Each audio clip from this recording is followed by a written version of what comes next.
Praise the lord. దేవుని ఉన్నతమైన నామమునకు మహిమ కలుగును గాక. క్రీస్తు పేరట మీ అందరికీ శుభాభివందనాలు. ఈ ఉదయకాలము దేవుని వాక్యాన్ని విందాం.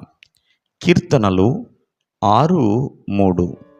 నా ప్రాణము బహుగా అదురుచున్నది, యెహోవా నీవు ఎంతవరకు కరుణింపకయుందువు.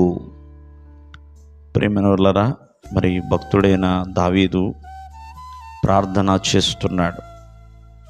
మరి ప్రభువు కొరకు వేడుకుంటున్నాడు తను. మరి దేవుడు సమాధానమైతే ఇంకా రాలేదు దేవుడి యొద్ద నుంచి.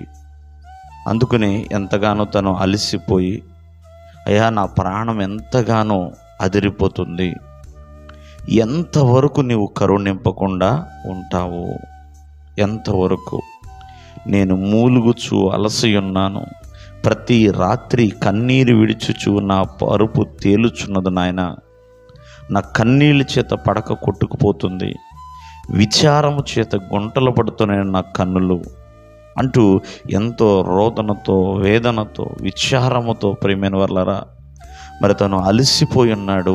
అలా అలసిపోయి కూడా తను ప్రభుని ప్రార్థన చేస్తున్నాడు. కానీ ఇంకా అయితే సమాధానము రాలేదు. ఈ దినమందు ఆలోచించండి. కానీ భక్తుడైన దావీదుకు బాగా తెలుసు ఏంటంటే, దేవుని ఎదుట ఎటువంటి సమస్యనైనా మనము యథార్థముగా దేవుని ఎదుటకు తీసుకొచ్చినప్పుడు దేవుడు ఆ సమస్యని పరిష్కరిస్తాడు. ఆ విన్నపాన్ని, ఆ మనవిని దేవుడు ఆలకిస్తాడండి. ఎందుకనంటే ఆయన దయామయుడు కాబట్టి, కరుణామయుడు కాబట్టి ప్రభువును అడగటంలో ఏమాత్రము కూడా ఇబ్బంది పడకూడదండి. ధైర్యముగా దేవుని ఎదుట యథార్థముగా ప్రార్థన చేయాలి. ఒక్కొక్కసారి మన ప్రార్థనకి జవాబు రావటము ఆలస్యం అవ్వచ్చు. అయినా అలసిపోకుండా ప్రియమైన వాళ్ళరా ప్రభు ఎదుట ప్రార్థన చేయాలి, విశ్వాసం ఉంచాలి. అప్పుడే దేవుని ఎదుట మనము జవాబును పొందుకుంటాం. చూడండి, దావీదు ఇక్కడే తన ప్రాణము అలసిపోయింది అంటున్నాడు. దేవుడు తన ప్రార్థన విన్నాడు, తనకి సహాయం చేశాడు.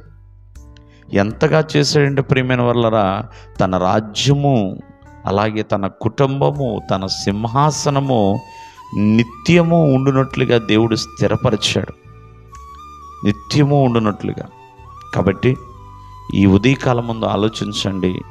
అలసిపోయి ఉన్నావేమో, కానీ ప్రార్థన చేయటమో మానొద్దు.